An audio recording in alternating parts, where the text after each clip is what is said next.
అత్యున్నత మాకు ప్రియమైన దేవుని బిడ్డలందరికీ ఉదయకాల సమయంలో మన ప్రభు అయిన యేసు క్రీస్తు శ్రేష్టమైన నామంలో మీ అందరికీ శుభములు తెలియజేస్తున్నానండి. ఎలా ఉన్నారు మీరు? కుటుంబాల పిల్లలంతా కూడా క్షేమంగా ఉన్నారు కదా? మన ప్రభు నిన్నటి కాల సమయం అంతా కూడా మనల్ని కాచి కాపాడి ఈ దినమును మనకు కానుగ్గా ఇచ్చినాడు కాబట్టి ఆయన పరిశుద్ధ నామానికి మహిమ కలుగును గాక. ప్రతి దినము మనకు దేవుడు కానుగ్గానే ఇస్తాడనమాట, ప్రతిరోజు. అవును కదా? ఉదయకాల సమయంలో మనము పరిశుద్ధ గ్రంథాలు తెరిచినట్లయితే మనం వాగ్దానం చూసుకుందాం. లూకా సువార్త 1వ అధ్యాయము 49వ వచనం. లూకా సువార్త 1వ అధ్యాయము 49వ వచనం. సర్వశక్తిమంతుడు నాకు గొప్ప కార్యములు చేసెను కనుక ఇది మొదలుకొని అన్ని తరముల వారును నన్ను ధన్యురాలని అందురు. ఆయన నామం పరిశుద్ధము. Praise the lord. దేవుని నామానికి మహిమ కలిగిన గాక. హల్లెలూయా. మరియమ్మ మన ప్రభు అయిన యేసుక్రీస్తు యొక్క తల్లి ఈ మాట అంటుంది. ఏమంటే, సర్వశక్తిమంతుడు నా గొప్ప కార్యము చేశాను. చూడండి, ఒక పరిశుద్ధాత్మ దేవుడు ఆమె యొక్క గర్భంలో మరి జన్మిస్తే ఎంత గొప్ప ధన్యము. మోస్ట్లీ ఆ కాలంలో ఆ యొక్క మరి యెషయా చెప్పిన ప్రవక్త, మీకా ప్రవక్త చెప్పినటువంటి మాటలు ఇవన్నిటిని గ్రహించి వాళ్ళు కన్నిక గర్భంలో పుడతారు కదా, వాళ్ళ గొప్ప దేవుడు యేసు ప్రభు నా గర్భంలో పుడితే బాగుండేమో అనేక మంది కన్నికలు ఎదురు చూశారు. కానీ దేవుడు మరియమ్మను ఎంచుకొని ఆమె గర్భంలో పరిశుద్ధాత్మ ద్వారా గర్భం ధరించి జన్మించినాడు. అందుకే ఆమె చెప్తుంది, ఈరోజు నేను గొప్ప ధన్యురాలని, సర్వశక్తిమంతుడు నాకు గొప్ప కార్యాలు చేసి ఉన్నాడు అని చెప్తుంది. ఆమె నిజమే కదా? ఆయన ఎన్నో గొప్ప కార్యాలు. అది ఎంత గొప్ప కార్యము! ఒక గొప్ప కార్యము. ఒక ఇద్దరు పక్కన వాళ్ళు చూసి ఏమంటారంటే, ఒక కుటుంబంలో తల్లి పిల్లలు బాగున్నప్పుడు, వాళ్ళ కొడుకులు బహుగా దీవించబడుతూ వాళ్ళ గొప్ప ఉద్యోగంలో ఉన్నప్పుడు పక్కన వాళ్ళు ఏమంటారు, నువ్వు నీ కడుపు ఎంత ధన్యమమ్మా, ఎంత ధన్యురాలు నువ్వు, బంగారం లాంటి బిడ్డలు కన్నావు అంట పొగుడుతూ ఉంటారు కదా. నిజమే. ఈరోజు మన మరియమ్మ కూడా ఆ మాదిరిగా సర్వశక్తిమంతుడైన దేవుణ్ణి ఈరోజు గణపరుస్తుంది. సర్వశక్తిమంతుడు నాకు గొప్ప కార్యం చేసి ఉన్నాడు, ఇది మొదలుకొని నువ్వు ఎంత ధన్యురాలవని అందరు అంటారు. ఆయన నామం పరిశుద్ధము అంటుంది ఆమె. హల్లెలూయా. నిజమే కదా? ఈరోజు ఆ కాలంలో ఎంతో మంది ఎదురు చూశారు పాపం. కన్నికలందరూ కూడా నా గర్భంలో పడితే బాగున్నే, ఆ దేవుడు గొప్ప దేవుడు యేసు ప్రభు అని అనుకొని ఉంటారు. కానీ దేవుడికి తెలుసు ఎవరిని ఎంచుకోవాలనో. ఆయన ఎంచుకొని ఈరోజు కన్నిక గర్భంలో జన్మించినాడు మన ప్రభు. అది ఎంత గొప్ప కార్యం చెప్పండి, ఎంతో గొప్ప కార్యం. ఈరోజు కూడా మన పట్ల కూడా దేవుడు ఎంతో గొప్ప కార్యం చేసినాడు. నిత్యము నశించి పుడుతూ నరకానికి వెళ్ళిపోతున్న మన జీవితాల్లో, పాపిష్టి జనాంగమైన మన దరిద్రులమైన మన జీవితాల్లో పుట్టడము, నరకానికి వెళ్ళిపోతూ ఉంటాం కదా మనము. దేవుడు చూడండి, ఆయన మనిషి నశించిపోవటం ఆయనకి ఇష్టం లేదు.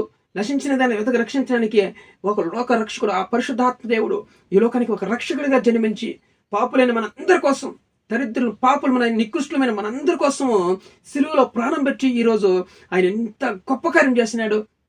ఎవరు చేయలేనటువంటి గొప్ప కార్యం ఈరోజు మన పరిశుద్ధాత్మ దేవుడు యేసు ప్రభు చేస్తున్నాడు. కాబట్టి నిజంగా మనం ధన్యులమి, నిజంగా చెప్పుకోవాలి. నిజంగా మనం ధన్యులమి. అనుచరులందరూ కూడా చూసి నువ్వు ధన్యులు అంటారని చెప్పి దేవుని వాక్యం చెబుతుంది. నిజం మనం నరకం అనే బాధ మనకు లేదు. ఇంకా ఒప్పులన్నీ ఒప్పుకొని తప్పు చేయకుండా మనం ఆయన పాద సన్నిధిలో పరిశుద్ధంగా జీవిస్తే, మన హృదయాలను మార్చుకొని, మన మనసులు మార్చుకొని ఆయన ఎదుట తిరిగితే ఆయన మన ఎదుట ప్రసన్న అవుతాడు.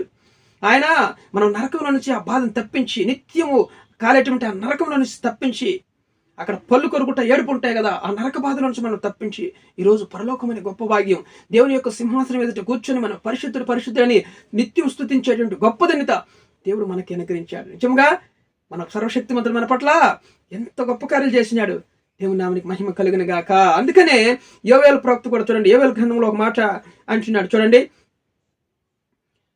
యోవేలు ప్రవక్త 21వ అధ్యాయము చూడండి, 2వ అధ్యాయంలో నుంచి 21వ వచనములో, దేశమా భయపడక సంతోషించి గంతులు వేయము, యెహోవా గొప్ప కార్యములు చేసెను. చూసారా? ఇంక మీరు దేనికి భయపడొద్దు, సంతోషించండి, గంతులు వేయండి. ఎందుకంటే దేవుడు మన పట్ల సర్వశక్తిమంతుడు గొప్ప కార్యాలు చేస్తున్నాడు. దేశమా భయపడొద్దు. ఎందుకంటే ఎవరైతే తప్పులు ఒప్పుకొని ఆయన సన్నిధానంకి వస్తారో, పాపిష్టి పాప జీవితం విడిచిపెట్టి ఎప్పుడైతే మారుమనసు పొంది ఆయన పాద సన్నిధికి వస్తారో, ఆయన నిత్యం ఆయన రక్తంలో కడిగి ఆయన పరలోకం చేర్చే దేవుడు. కాబట్టి దేశమా, మీకు సింపుల్ లాజిక్, ఇదిగో మీకు ఒక సూచన, మీరందరూ కూడా తప్పులు ఒప్పుకొని చేయకుండా యేసు ప్రభు దేవుడిని ఒప్పుకుంటే చాలు మిమ్మల్ని అందరిని కూడా ఆయన పరలోకంలో చేరుస్తాడు, ఇంత గొప్ప ధన్యత ఉంది మీకు అని యోవేలు ప్రవక్త కూడా అంటున్నాడు. దేశమా మీరందరూ కూడా ఇంక సంతోషించి గంతులు వేయండి, దేవుడు మన పట్ల గొప్ప కార్యం చేసి ఉన్నాడు. ఆ నిత్య నరకం నుంచి మనం తప్పించి ఈరోజు ఆయనకు ఆ సిస్టమ్ లేకుండా మనం కొట్టివేసినాడు. ఆయన మధ్య కూడా కొట్టివేసి ఇశ్రాయేలుతో కూడా సహపోరులుగా మనం చేసినాడు. కాబట్టి నిజంగా మనము ధన్యులమి. అనుజనులందరూ ఈ తరం వాళ్ళందరూ చూసి నిజంగా క్రైస్తవులు మీరు ధన్యులు అని చెబుతారు. అయితే ఒక క్రైస్తవులుగా నువ్వు నడుచుకుంటావా?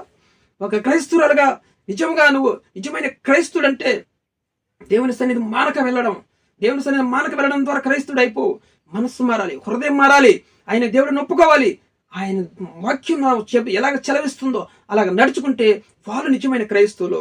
వాళ్ళని దేవుడు ఈరోజు వాళ్ళ పట్ల దేవుడు గొప్ప కార్యాలు చేస్తున్నాడని లేఖనాలు చెలవిస్తున్నాయి. మరి అమ్మ ఈరోజు సాక్ష్యం పలికినట్లు మనందరం కూడా ఈరోజు దేవుడు ఈరోజు మన పట్ల గొప్ప కార్యాలు చేయబోతున్నాడు.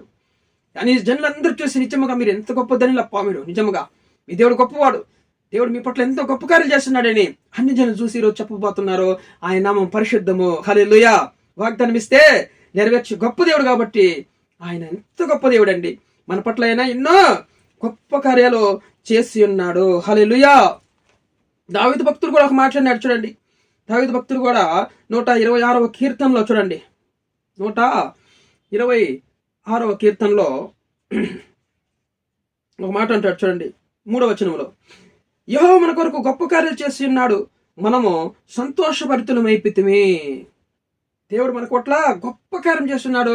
ఈరోజు మనకు సంతోషంగా ఉన్నాం. మనం ఈరోజు కష్టమో నష్టమో జీవించి దేవుని కొరకు మనము ఎక్కడ తప్పిపోకుండా ఆయన సన్నిధిని విడవక మానక ఆయన సన్నిధిని ప్రేమిస్తూ దేవుని ప్రేమిస్తూ మనం ఉన్నామంటే ఈ లోకంలో ఎన్ని కష్టాలైనా మనం ఓపికతో నిరీక్షణ కలిగి మనం పట్టుదలతో దేవుని పట్ల మనం మన జీవితం ముగించేంత వరకు ఈ లోకంలో పట్టుదలతో విశ్వాసంతో పాపం చేయకుండా దేవుడే గొప్ప దేవుని ఎదుట మనము సాగిలి పడితే ఈరోజు నిజముగా మనకి నెక్స్ట్ రాబోయే పరలోకము సంతోషించాలి, మనం ఆనందించాలి. అక్కడ ఏడుపు ఉండదు, దుఃఖం ఉండదు, నష్టం ఉండదు, ఏమి ఉండదు. అక్కడ ఆనందమే సంతోషం. అందుకే యెహోవా మనకు దావీదు రాసినటువంటి యాత్ర కీర్తన ఇది 126 కీర్తన 3వ వచనం, యెహోవా మన కొరకు గొప్ప కార్యం చేసి ఉన్నాడు, మనము సంతోషభరితులమైతిమి. హల్లెలూయా. నిజంగా మన సంతోషమే. ముందున్న దాని కొరకు మనం సంతోషించాలి. ముందున్న దాని కొరకు మనము సంతోషించాలన్నమాట. పైన వాటిని మనము ఆలోచన చేసుకోవాలి. పైనది ఏముందని మనం గ్రహించుకోవాలన్నమాట. రేపు ఏం జరగబోతుందో అది గ్రహించుకొని మనం సంతోషభరితులం అయిపోవాలి. కష్టమో నష్టమో దాన్ని నువ్వు కొట్టివేయి, నిర్లక్ష్య పెట్టు, పక్కన పెట్టు, ఆనందించు, సంతోషించు. ఈరోజు మన పట్ల దేవుడు గొప్ప కార్యాలు చేయబోతున్నాడు.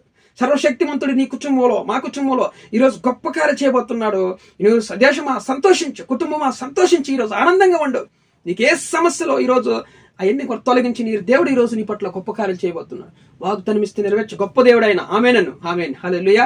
వీడియో చూస్తున్న మీరందరూ కూడా సబ్స్క్రైబ్ చేయండి, లైక్ చేయండి, ఇతరులకు షేర్ చేయండి. దేవుడు మీ కుటుంబాల్లో ఈరోజు గొప్ప కార్యం చేయను గాక. ఆమేన్. ప్రేమ కలిగిన ప్రియ పరలోక తండ్రి, ఉదయకాల సమయంలో మనం ప్రేమించి మాకు ఇచ్చినటువంటి మంచి వాగ్దానాన్ని బట్టి మరియు నోటి ద్వారా పలికినటువంటి వాగ్దానం మా జీవితంలో ఈరోజు నెరవేర్చబోతున్నందుకు వందనాలు.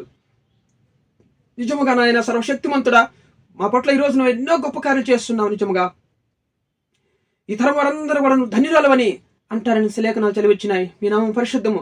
ఈరోజు నాయన పక్కన ఉన్న వాళ్ళందరూ కూడా నాయన మరి అన్ని జనులందరూ కూడా నాయన మీరు ధన్యులు, మీ దేవుడు సర్వశక్తిమంతుడని చెప్పి ఈరోజు ఆయన నామంలో ఈరోజు అనబోతున్నారు జనంలందరూ కూడా నాయన. మీ నామం పరిశుద్ధతో నువ్వు వాగ్దానం నెరవేర్చే గొప్ప దేవుడు తండ్రి. ప్రతి ఒక్క కుటుంబంలో ఈరోజు సంతోషం గొప్ప కార్యం జరిగించి ఆనందం సంతోషం అనుగ్రహించండి. సంతోషం గంతులు వేయడానికి సహాయం చేయండి, కృప చూపించమని. సమస్యల వరకు నాయన గొప్ప విడుదల తెచ్చేయండి, ఆదరణకర్తగా ఉండండి. ఉద్యోగం లేని ఉద్యోగం తెచ్చండి, వివాహం కాని వారికి వివాహం తెచ్చండి, గర్భం లేని వారికి గర్భాలు తెరవండి ప్రభువా, సహాయం చేయండి. రోగులందరినీ బట్టి స్వస్థపరచమని బలపరచమని యేసు క్రీస్తు నామములో అయా ఈ ప్రార్థన అడిగి వేడుకొని జవాబు పొంది ఉన్నాం మా ప్రియ పరలోకపు తండ్రి. ఆమేన్.